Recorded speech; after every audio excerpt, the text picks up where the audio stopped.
Tesla beat expectations. We can see the initial move, which was just straight up a couple dollars.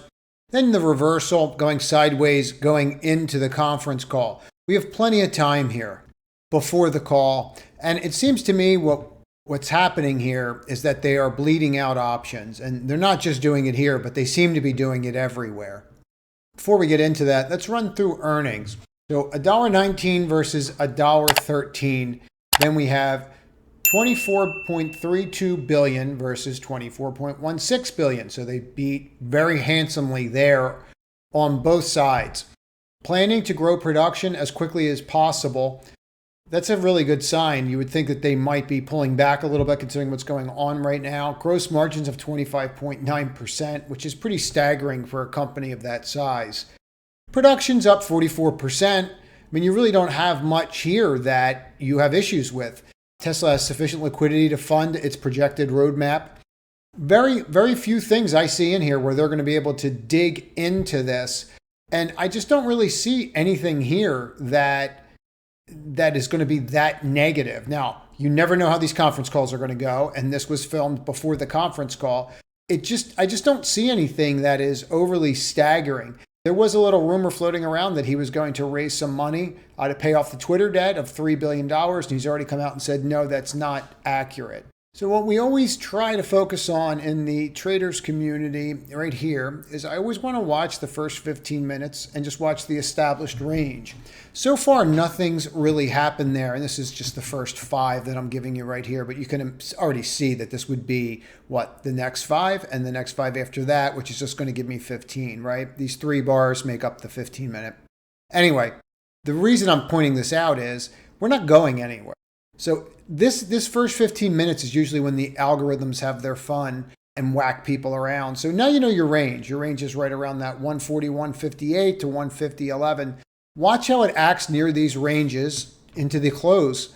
I would watch how this acts. If you're listening to this video, I would watch how this acts going into 8 o'clock. Now, you do have GDP tomorrow, and GDP will affect the entire market. But if we look at Tesla right here, we just look at a key level. Well, that's kind of interesting. That's exactly the same area that we stopped. And that was a previous close and a previous close that led to the gap down. So essentially after hours, the big move was just to gap fill so far. Doesn't mean it can't go higher. My sense is that they're just very simply going to bleed out the option players as they've been doing. Microsoft was a great example of this, where you close, massive volatility after hours, followed by just straight down after the pre-market. But look at that pre-market. So all those people that had calls in here got absolutely decimated. And then if you measure out from where the puts closed from here, right, they were roughly around $6.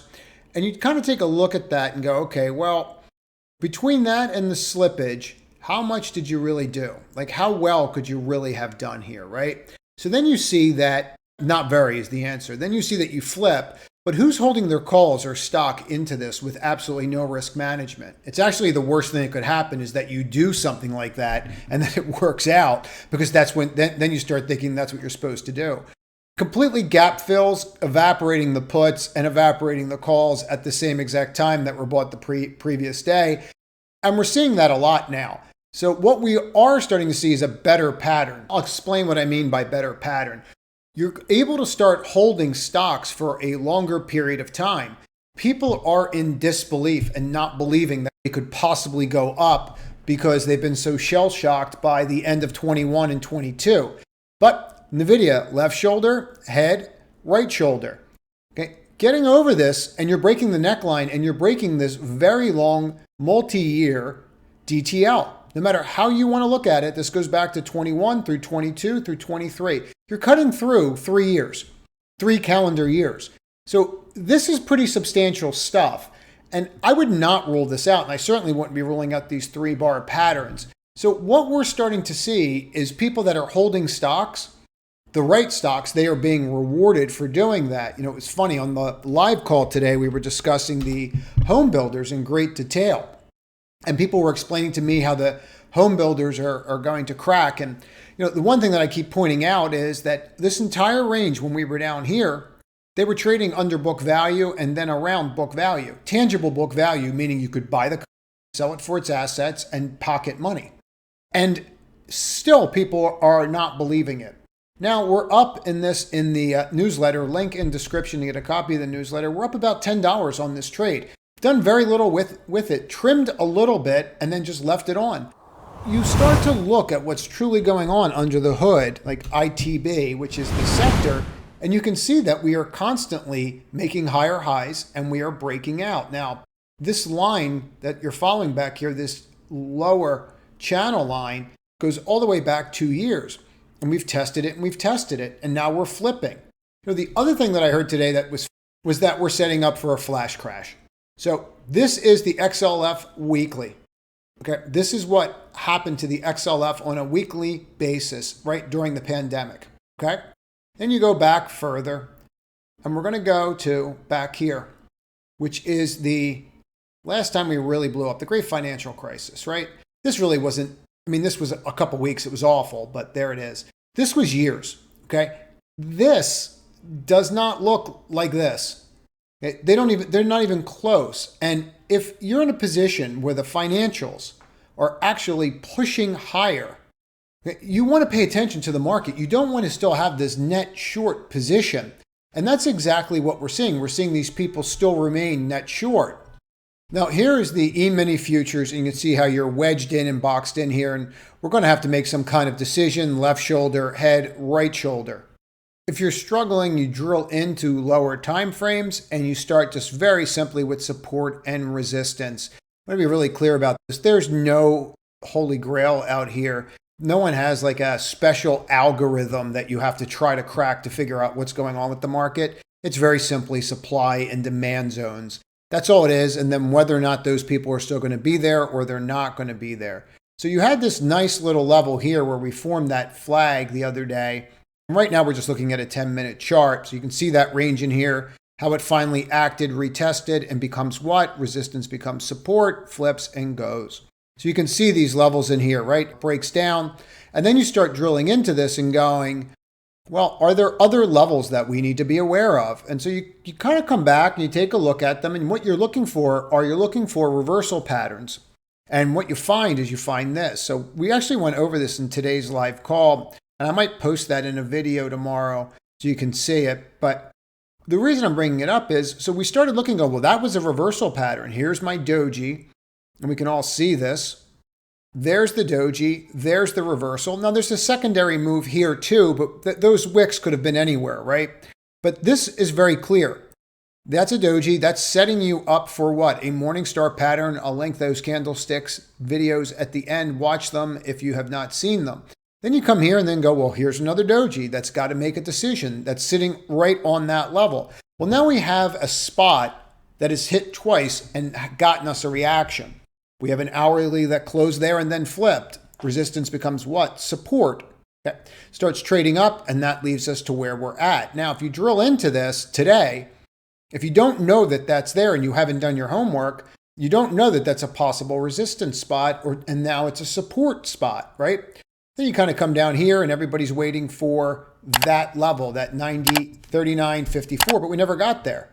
So this provided us a little bit of an edge today to sit there and watch that level and see what happens. I stayed out of the way the majority of the day until we had an actual pattern. Now, when you have a doji here, like a long-legged doji, and you start flipping it, you want to pay attention to that. That is a sign of a reversal. And it's the same sign of a reversal where one failed and one did not fail. Probably a key level that you want to mark in your charts.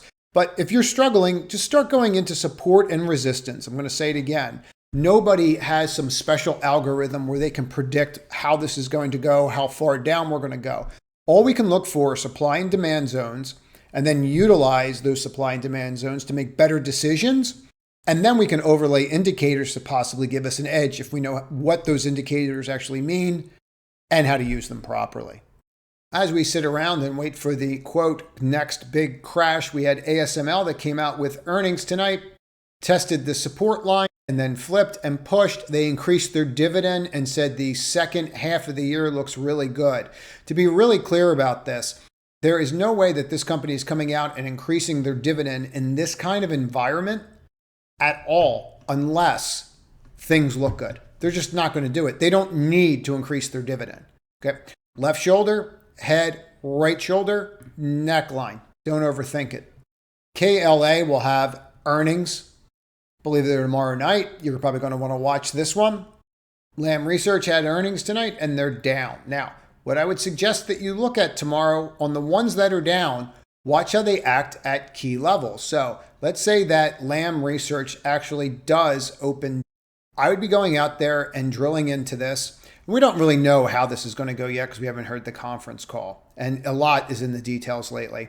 So we'd want to look at that level right there, 467.77, and seeing how we act. And then we'd want to come to this level and seeing how we want to act there. So they would be the levels that I would be looking at.